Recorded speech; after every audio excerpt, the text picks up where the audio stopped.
ThaBoxingvoice.com here live with Keith Hunter. What's going on, champ? Yes, sir. Salute. How you doing? I'm good, man. Just wanted to get your thoughts. Obviously, today we were discussing Shakur Stevenson. Okay. He came out on $1 Million Game, right? I think it's called I don't know. $1 Million worth of game. Yeah. Salute. Wallow. To Gilly the Kid. Mm-hmm. Yep. So Wallow and Gilly. on that show, Shakur said that if your best chance of beating him is to knock him out, Okay. you've already lost. Right. So Gilly doubles down and he's like, but like if you fighting Tank, if Tank touch you, you know, it's a little different. He like, if all you could do to beat me is knock me out, then you already lost. He obviously thinks he can beat both Devin Haney and Tank, and he says he's coming to 35, your division, in 2 fights.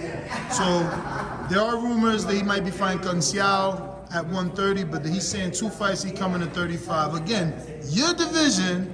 So I don't know. This is secure? Shakur Stevenson. So you want my personal experience, or you want me to answer the question? Oh, you got a personal experience, so you sparred with him. I've been around. I've sparred anybody who came through Vegas. I didn't put my hands on everything in my weight class. So I didn't touched up on anything as far as my weight class, because I'm from here. I'm so I'm native. gonna just tell you, on this episode, he was clear to say that no one has. He said, I haven't lost a sparring since I was 17, and that was to Bud. So what I'm saying, I didn't get a chance to spar him, supposedly. Okay. But I touched up on anything. Besides Shakur, I was calling his name out here in this gym, and he seen me sparring Keyshawn Davis, though. Oh. And after he seen me sparring Keyshawn Davis, when I hopped out of there, Shakur said, man, you got a good little, tricky little jab. So I knew that my jab would give him problems. The next day, I was trying to spar Shakur Stevenson. He had supposed to be sparred that day, you know, at Top Rank or whatever, and he didn't want to get in there with me. But I was making a little episode in here, and Jay Prince was there. So it's like I ain't saying he's scared, but he ain't want to, you know, really touch the bounty hunter that day. So, you know, I really want all that smoke on 140, any weight, anything. You know, I'll get him. You know, I ain't trying to talk too much shit right now, but man, I can't wait. So if he comes to 35, you would be happy and willing to be the first fight at 35? Please, oh my God, I can't. Right now, he's a 2-time champion. He's unified right now. I don't give a fuck what he is. He not a bounty hunter. That's what he not. You feel me? And when he get in there with me, I'm gonna show him that, like they say, there's levels to this. I'm gonna separate myself from him. So they can praise him all they want right now, but I'm in these trenches right now. So I'm gonna bump into him, or he gonna bump into me at some point. Speaking of bumping in, I know about a week ago you were saying you want Rolly and Tank after watching that fight. Are you just hungry for an opportunity, or you really think you could beat these guys? I have real life experiences with. I've been in there with Rolando Romero. I actually have text messages of his team ducking me. I've been in there with Tank, and for 4 rounds, he gave me all his little power. Next 2 rounds, I gave with my length and my strength. He couldn't take my shit. You get what I'm saying? He started going dirty. Okay. With Shakur, what you mean dirty? He started going in front of Floyd Mayweather Jr. I was sparring Tank, and we sparred 4 rounds. 3 and 4, when I start coming on with my jab and my right hand, he basically started going low. And he did it 3 times.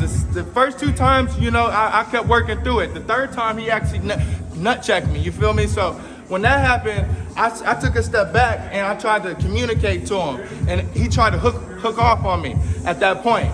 When that happened, my older brother, Michael Hunter, jumped in the ring. Floyd Jr. himself, so he knows if I ever call this story out, they know. Floyd Jr. was reffing, he was the 3rd man in the ring that day.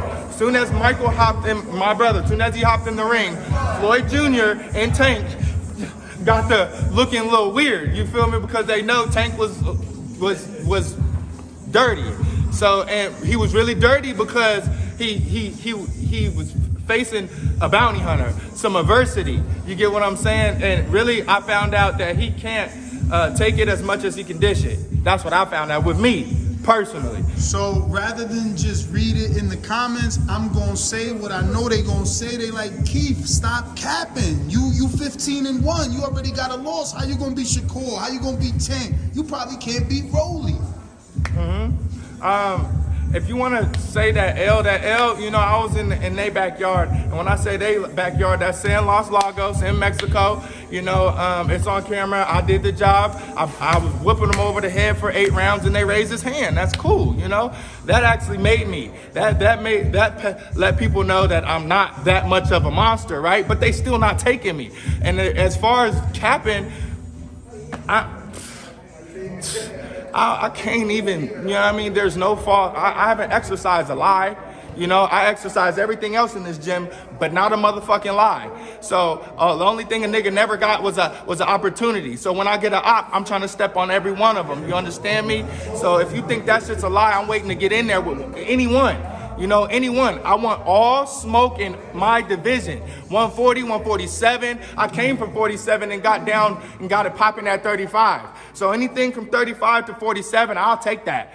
You know, I'll take that. Honorably, I'll take that. And think, if you think that L is a false, then come see if that's false then. Go ahead. Speaking of taking that, I just overheard here in the gym that you had wanted an opportunity at Jamel Herring and you felt that he didn't want to give you that. Can you just give us a little bit of detail? Well, for Jamel, I can't say that he didn't want to give it to me. It would be more his team, and it wouldn't be like that. It would be me supposedly getting the opportunity because his opponent that he faced last was having weight trouble issues. So had his opponent not been able to make the weight, which he did. So he was standby. Yeah, I was a standby. So, you know, it was looking like I was going to be able to get in there and retire Jamel my motherfucking self.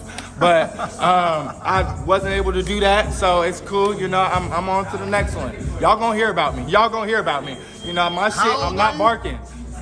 How old are you now? I'm 29. You feel me? I'm fine like wine. I'm like an old land mine. Huh? Yeah, so I know. You know, so I do have a lot of experience. You know, more than what people give me. So it's fine. You know, like I said, I'm an old land mine waiting to blow up like for a long damn time.